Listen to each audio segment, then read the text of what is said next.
नमस्कार, संवाद पे आपका स्वागत है। मैं हूं चेतना शर्मा आपके साथ। राजस्थान की राजनीति और छात्र संगठनों के साख को हिलाकर रख देने वाला मामला महज 24 घंटे में पूरी तरह से पलट गया। जी हां, बात हो रही है जय नारायण व्यास विश्वविद्यालय जोधपुर की छात्रा और एबीवीपी की प्रांत मंत्री पूनम भाटी के नकल विवाद की। आइए बात करते हैं पूरे विश्लेषण के साथ, इस मामले में चर्चा करते हैं आपके साथ कि आखिर एक ही दिन में कैसे फैल गई ये अफवाह। परीक्षा कक्ष से खबर निकली कि एमए हिंदी की छात्रा पूनम भाटी नकल करते हुए पकड़ी गई। एनएसयूआई ने तुरंत इस्तीफे की इस पर मांग कर दी। अब इसमें एंट्री होती है हनुमान बेनीवाल की भी। हनुमान बेनीवाल ने सीधे बीजेपी पर वार कर दिया और इसे कह दिया कि तुम सत्ता का दुरुपयोग करके मामले को दबाने की कोशिशें करते हो। मीडिया और सोशल मीडिया पर खबर जंगल की आग की तरह फैली। फिर सामने आता है एक वीडियो। शाम ढलते ढलते पूरा का पूरा सीन बदल जाता है। अगर आप सोशल मीडिया पर एक्टिव हैं, सोशल मीडिया पर देखे हों आपने वीडियोस, तो अब आपको माजरा समझ में आने लगा होगा। विश्वविद्यालय का एक प्रेस नोट आता है जो पूरी की पूरी अफवाहों पर विराम लगा देता है। जेएनवीयू प्रशासन आधिकारिक बयान जारी करता है और कहता है कि पूनम भाटी के पास कोई भी अनुचित सामग्री यानी कि नकल पर्ची, मोबाइल, संदिग्ध कागज बिल्कुल नहीं मिला है और उन्हें केवल परीक्षा के दौरान आपस में बातचीत का दोषी माना गया है और इसी कारण इस पूरे मामले को गोपनीय शाखा को भेज दिया गया, लेकिन गंभीर अपराध का कोई भी प्रमाण सामने नहीं आया। तो सोच रहे हैं आप किस तरीके से ये प्रेस नोट पूरे के पूरे विवाद को एक नया मोड़ दे गया। पूनम भाटी ने भी एक वीडियो सोशल मीडिया पर डाला। भावुक होते हुए कहती हैं कि उनके खिलाफ सुनियोजित साजिशें की गई।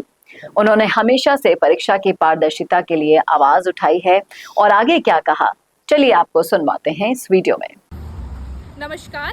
कल से जो घटनाक्रम चल रहा है, अनेक न्यूज चैनल के माध्यम से मीडिया और सोशल मीडिया के द्वारा जो मेरा और विश्वविद्यालय का पक्ष जाने बगैर गलत अफवाह फैलाई जा रही है, एक घटना को गलत तरीके से प्रदर्शित किया जा रहा है, वो सरासर गलत है। मेरे विरुद्ध जो साजिश रची जा रही है वो गलत है। मैंने पारदर्शी ढंग से अपनी परीक्षा पूर्ण करी है और मैं किसी भी कदाचार में सम्मिलित नहीं हूँ। मैंने हमेशा परीक्षा में पारदर्शिता के लिए आवाज उठाई है। ये जो मीडिया और सोशल मीडिया के माध्यम से कुछ तुच्छ मानसिकता वाले लोग, महिला विरोधी सोच रखने वाले लोग ये जो गलत तरीके से साजिश रच रहे हैं, ये सरासर गलत है। और मैं एक ऐसे क्षेत्र से आती हूँ जहाँ से निकलकर इस तरीके से काम करना मुश्किल ही नहीं, नामुमकिन है। और वो चीज़ को इन लोगों को कब से खटक रही थी, इसीलिए ये जानबूझ के अपनी एक साजिश के तहत फंसाने के प्रयास कर रहे थे, जिसमें इनको लग रहा है कि सफल हो गए और खुश हो रहे। वास्तविकता में ऐसा नहीं है। मैं उस क्षेत्र के अनेकों बेटियों की आशा की किरण के रूप में यहाँ आई हूँ और उनकी आशा को मैं बुझने नहीं दूंगी, उनकी आशा को खत्म होने में नहीं दूंगी। मैं एक राजस्थान की बेटी हूँ, मैं भारत की बेटी हूँ। मैं कभी भी इन महिला विरोधी मानसिकता वाले लोगों से डरने वाली नहीं हूँ। मैं डट करके इन लोगों का सामना करूंगी। इनको समय आने पर एक निष्पक्ष जांच जो न्याय के तरीके से होगी और मुझे पूर्ण विश्वास है विश्वविद्यालय प्रशासन पर और न्याय प्रणाली पर कि एक सत्य की जीत होगी और सत्य परेशान हो सकता है लेकिन पराजित नहीं। उनका साफ साफ कहना है कि मेरी छवि खराब करने की कोशिश की गई है और मैं एक छोटे से गांव से निकलकर हजारों बेटियों की उम्मीद बनकर यहाँ आई हूँ। उनकी उम्मीदें टूटने तो नहीं दूंगी, क्योंकि सत्य परेशान हो सकता है पर पराजित नहीं। उनका ये बयान सोशल मीडिया पर तेजी से वायरल हुआ और कई संगठनों से उन्हें समर्थन भी मिला। अब इसी के साथ साथ राजनीति जब इस पर गहरा गई, इस पर विपक्ष का हमला तेज हुआ, तो कहीं ना कहीं बीजेपी की असहजता भी सामने आई।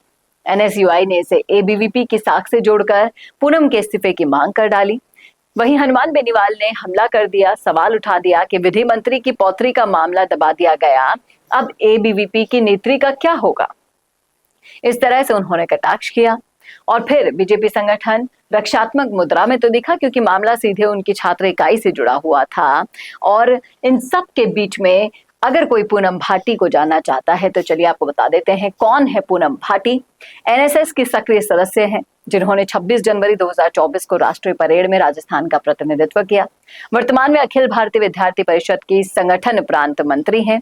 मूल रूप से जैसलमेर के झिंझनियाली गांव के रहने वाली हैं और ग्रामीण पृष्ठभूमि से निकलकर छात्र राजनीति में एक बड़ा चेहरा बन गई। यानी कि पूनम सिर्फ छात्रा नहीं है, बल्कि सियासत के उभरते चेहरे के तौर पर भी देखी जाती रही हैं।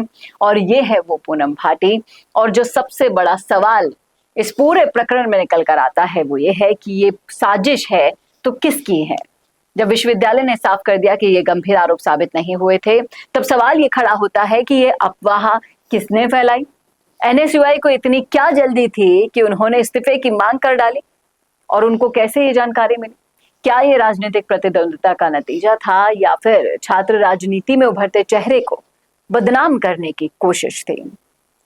इस पूरे प्रकरण पर ये सवाल खड़े होते हैं और पूनम भाटी प्रकरण ने ये साफ कर दिया है कि राजस्थान की जो छात्र राजनीति है केवल कैंपस तक सीमित नहीं है साहब, ये सीधे प्रदेश की मुख्य धारा की सियासत से जुड़ चुकी है और विपक्ष इसे सत्ता और बीजेपी पर हमला करने का हथियार बनाकर इस्तेमाल कर रहा है। और जिस तरीके से ये पूरा प्रकरण हुआ उसमें बीजेपी के लिए भी ये मामला काफी असहज है, क्योंकि इसमें उनकी छात्र इकाई की प्रांत मंत्री का नाम सामने आया।